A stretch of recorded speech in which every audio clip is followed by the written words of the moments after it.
Good morning on this beautiful Sunday morning.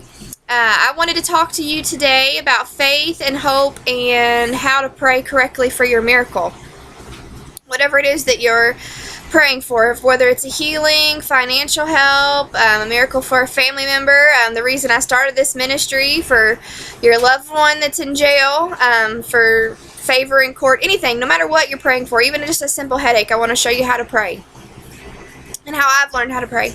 I've come to a point where I had a prophecy recently over me, and from a very special lady, and things were getting rough with my husband. Things were getting rough with my ex-husband trying to take my son from me because of this girl, and I was feeling pretty lost. You know, everything was crashing down. Every time something good happened, 10 bad things happened. And I had recently heard about this new program by this lady who goes around and she ministers to people in prison, and she talks about healing your soul. You got to have a healed soul. You can't have a wounded soul. If you hold any unforgiveness in your heart, or you hold where you need to be forgiven, please take care of that. That is the most important thing to take care of. You cannot hold grudges. You can't be angry at people because you're wounding your soul, and nothing can happen if you have a wounded soul. You have to have a healed soul. And it's bad to carry that stuff around. I mean, there's no point in going around being angry at people. Yes, people hurt us and they trample on us, but you know what? Guess what? They crucified Jesus, and while he was hanging on the cross, he said, "Father, forgive them, for they know not what they do."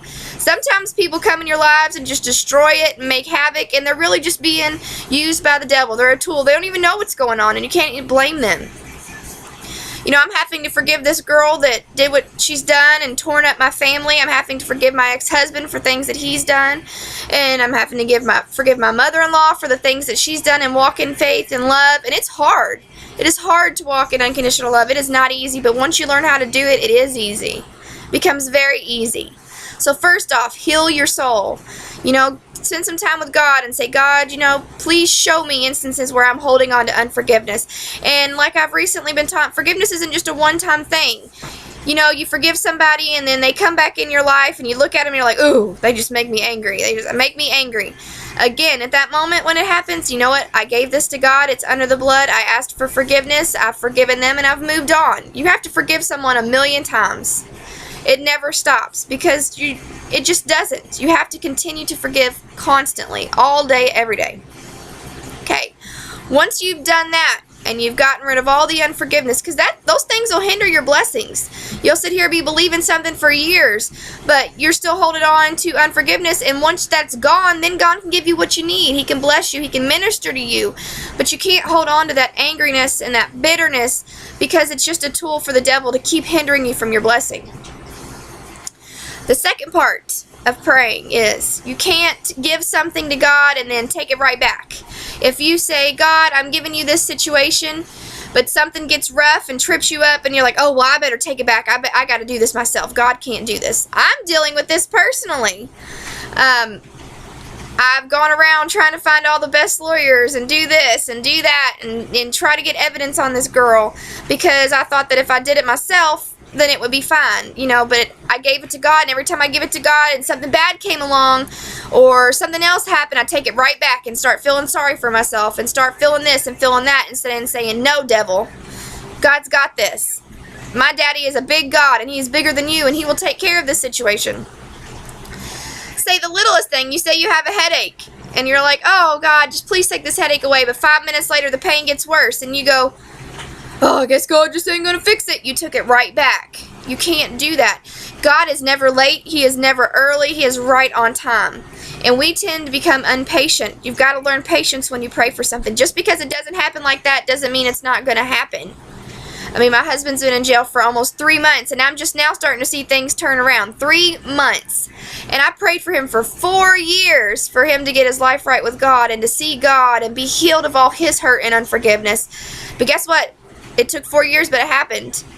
It took Noah 120 years to build the ark. Things don't happen overnight. Yes, there are miracles where it's instant, but not always. God always has timing. Timing is so important to God. Timing is the most important thing in the world. Like with this ministry, my dad has a ministry, and it's called On Time Ministries, and I'm going to be a part of that as well, and it's going to be a traveling ministry. and all this, my husband's supposed to be a very big part of it, and it was prophesied a long time ago, but the way he was, it didn't seem like it was going to happen. Me and my dad go to church one Sunday. My cousin comes up and says, guess what? It's time to start the ministries. God says it's time. And now things are starting to fall in place. Me and my husband have two great enemies, my ex-husband and his ex-girlfriend. And they have done everything in their power to try to destroy our lives. Now things with my ex-husband are getting better, but that's because by the grace of God, I've learned how to forgive. But God's bringing them together to stop them both at the same time. I didn't understand that till now.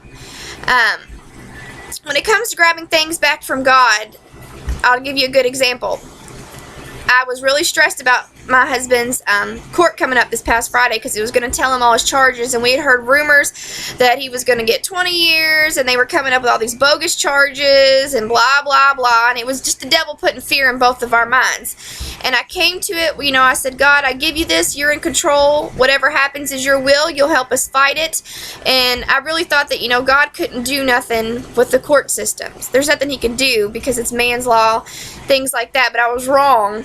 And God told me I was wrong, so he said, give it to me, and I did. And he told me to tell my husband, and my husband told me the same thing, that no matter what that piece of paper showed with the charges, it was just a piece of paper. So, say you have cancer, doctors come in, say you got 6 months to live. That's just a piece of paper. You can't let it affect you. You can't let it wound your soul. You have to say, no, my God is bigger than this. He's going to take care of it, and I'm going to move on from this. It's not that big of a deal.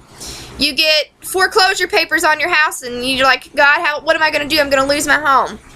Guess what? It's just a piece of paper. It's just the devil trying to come and take your mind off your blessing. You have to keep saying, nope, just a piece of paper. God, I know you got this. And that's the mindset we had. It's just a piece of paper. It doesn't matter what's going to be on that paper because God's a big God, and he's going to deliver my husband. Guess what? We got that piece of paper. Piece of paper was not that bad. None of the charges they said that was going to be was on there, and we're going to win. It's going to take us a couple months, and he's going to be in jail a little while longer, but we're going to win. But God gave us a prophecy for early release, and I believe that's going to happen. And then we go to court. They did revoke my husband's probation, and he has to serve a year. But when we went to court for this other case, the judge asked his lawyer, why didn't you ask for a bond reduction? I would have let him out. And we couldn't have because he's already on this 1-year sentence, but we never saw that coming with this judge. Not in a million years. We never seen this judge being so open to my husband and seeing his situation instead of judging him and being like, oh, you're a troublemaker. And he was like, I'd have let him out. And it blew my mind because I'm sitting here thinking, oh, this is going to be bad. And God has put a love for my husband in this judge's eyes. And he's given him mercy and grace for my husband to see the truth. And the truth's all about to come out. And everything's turning around. Everything's about to come and bite this girl in the butt. Because you don't come against God's children. And you got to remember that when you pray. You are God's child. So go to him like you are going to your parents. You don't got to suck up and things like that. Just be like, God, Dad, Father, I need this. I need your help. And then once you give it to him, don't take it back. Don't say, God, I need $1,000 to pay my rent this month, or my family's going to be homeless, but then a few days later it doesn't happen. You're going around asking for money, and you're going around begging for money and trying to find ways. No, you trust God. If you asked him for it, it will come. You've got to have hope. You can't, no matter what the circumstance looks around you, you have to have hope that God's going to take care of it. No matter what happens, you have to have hope. You've always got to look at the glass half full, not half empty. If you don't have hope, then life is hopeless, literally. There's no reason to trust in God if you don't have hope. Faith and hope run together like peanut butter and jelly. They really do. You can't have faith without having hope that it's going to happen. You have to have hope that, you know what, God said this is going to happen. I have faith that it will happen. No matter how dark it is, there's always a light. You've got to have hope. So keep praying, keep hoping. Keep having faith, because no matter how bad it looks, we serve a big God, and he can fix anything. And we always have to go off of his time. You have to be patient. So every day that it hasn't happened, there's a great song, While I'm Waiting. Look it up. It's a great song. It's from Fireproof. That song will help you a lot. Always keep the hope. always keep faith, and always forgive. Those are the 3 things that are going to help you get your blessing. If you have any questions, or you just want to give me a shout out or talk to me, you're more than welcome to on here on YouTube. Our Facebook page is, again, Women of Hope. And anything you need, I'm here to help, okay? I'm here to pray, so send your prayer requests, and I will pray with you and believe with you and stand that whatever you're believing for will come to pass in the name of Jesus. I thank you. Thank you all. Hope you have a blessed day.